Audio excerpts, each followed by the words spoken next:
Hello everyone, it's Armand. Welcome back and thank you for joining us today. Today we're going to be addressing the concern of a lot of YouTubers out there of keeping their video content relevant on YouTube. I've done a lot of research on this, practice a lot of these methods as well. I found that there are maybe 6 to maybe 9 different methods that a lot of successful YouTubers are using nowadays. And I chose these 8 essential ways of keeping your content relevant on YouTube. Now, obviously, it's not enough to simply just be able to create a video for your business or for yourself. You have to strategically place these videos in certain markets, in certain positions in order to receive the most optimum results or views or minutes or whatever it is that you're pursuing. Now, obviously, if the video is just sitting in your YouTube channel and doing nothing, and it's no longer creating the desirable result, or basically meaning that you had a video in the past and it was successful, it was getting a lot of views, but at this time it's no longer doing that, you can actually revive that video. You can actually that result once again. And for the most part, a lot of people don't do this. They panic about bringing out new videos, new contents when they previously had a successful video, but they just need a little bit more updating, maybe a little bit more up-to-date information through experience and research. So again, I have about an eight process system. I think it could actually work for a lot of you guys. It works for my channel, but hopefully you can gain a little bit of knowledge into this. So number one, you always want to take a successful video that you have and potentially update it. I guess for lack of better terms, upgrade the video, okay? And one of the ways that I do this is download that old video, or if I still have the original file, I'll re-edit it, I'll update it, put new information on it, okay? That would benefit the viewer. So number one thing that I do is I always review and update the titles of my videos. So I go through and see which video I had in the past that was successful, had a lot of views, and I had a lot of engagement on it. And I update the titles of it, maybe change up a couple of words that are a little bit more of a buzzword today, okay? Are titles still relevant? Absolutely, they are very relevant. People search by titles, people search by topics. So you want to make sure that your title is always up to date and has the most current, I guess, tags available even in the title side, okay? So that's one way. Number two, review and update your video description. When we made that 6 months ago, when I made that video 6 months ago, I had a different description on it, possibly maybe a different take as to what I wanted to do with that video, what I wanted to express in that video, how I wanted it to be received by others. Okay, so you're gonna want to update that and make sure that it's up to date in regards to more of what you're talking about now. Maybe a different description, different words that you want to use. YouTube allows you, okay? YouTube allows you to have 5,000 characters on the description. I mean, that's 600, maybe 700 different, or even up to 800 different words that you can use. So utilize that, maximize it, capitalize on it. Put as much explanation about your video as you can put in there, okay? Keep important keywords towards the top or in the beginning part of the description, because that's what people are gonna see right off the bat when they look at your video, okay? Always include a link back to your website. If you have a website or a Facebook channel, always include a link back to your site so that people can find you for future reference, okay? YouTube does allow hyperlinks, okay? It does allow hyperlinks in the description. So put, your social media links in there, your Facebook links in there. If you have different videos that you want them to see after your video, put the next video that they should be watching, the link directly to that video so they don't have to search it and have a hard time doing that, okay? Number three, review and refresh your tags. Tags are, it's a really tricky subject. A lot of people put hashtags on it, and a lot of people just put regular tags on it. In today's world, no one goes to YouTube, or not YouTube, but on Google per se, and type in hashtag something topic, right? People just actually type regular words in there, but it doesn't hurt to actually have the hashtags in there and the regular tags in there, just so that you can make sure that you have both sides taken care of. So there are, there's a lot of misleading tags out there that if you have them in your video, they may not be working for you anymore. It might not actually be putting your video as a result on the search. Okay, so you have to update those tags and make sure that they're relevant to your video, that the tags are actually helping you, not hurting you. There are 4 types of tags out there. Okay, there's specific tags, there's compounding tags, and of course there's generic tags and misspellings. And these are really cool things to learn about. Now, specific tags are those one-word keywords that cover the topic. One-word keywords that cover the topic. Cooking, tutorials, okay? How-tos, right? These are, keyword specific tags that just go right into the topic itself. There's compounding tags. Compounding tags are multiple words, okay? So multiple words are good economy, 2 words, right? What's bad in the economy, or how to get a job, or, there's multiple words that basically you can combine and make it into one tag word. Compounding tags, okay? Generic tags, these are words like how to, tutorials, and vlogs, right? These are generic tags that people will search from time to time, yes, but they're very, very generic. And who knows the kind of results. I mean, go into YouTube, search and type in vlog. I mean, see how many vlogs that you're gonna basically get, or type in how to. They're generic. They're gonna have 1,000,001 results, right? Misspellings. Now, when I first read about this, I was thinking to myself, why would someone purposely put a misspelled word on their tag, or on their title, or in their description? Now it makes a lot of sense. If keywords include common misspelled words, like for example, if your keywords or your title includes some of the things that are commonly misspelled, okay, you're gonna want to include those tags in your tags, misspelled words, okay? Because if it's something that people commonly misspells and they were searching for it on YouTube or on Google, of course, if it's tagged on your video, it's gonna come up as a result. Now, does that make the person uneducated, that they can't spell a certain word? Absolutely not. It's just a trick. It's a tactic that people use in order to gain more exposure on a search engine, okay? Number 4, optimize your posting times. Now, before, when I first started doing YouTubing, I took a lot of videos and I uploaded these videos and had a lot of excitement as far as, oh, it might get viewed by people and things like that.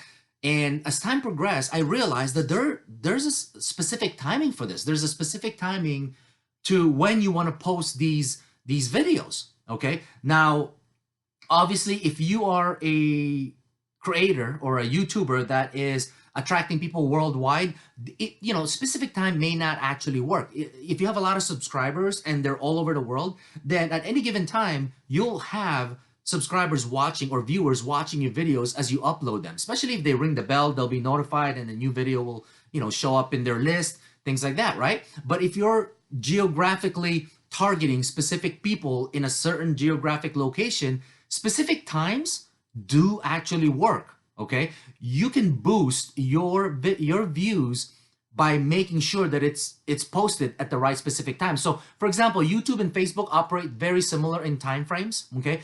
They say that in Facebook, between the 1 to 4 p.m., I think, yeah, between 1 and 4 p.m., late into the week or weekends work really well with Facebook. This is an algorithm that Facebook, YouTube has ran and say during this time is when we have the largest concentration of viewers out there, the largest percentage, right? So we might as well use that to our advantage. If we know, if YouTube tells us that during 1 o'clock to 4 o'clock p.m. and also the weekends are the highest inventory of people that's on YouTube logged in, then that's when we want to post those videos, is during those times. For example, Twitter operates on between 12 to 3 p.m. 12 to 3 p.m. all the way up to 5 p.m. during the weekdays.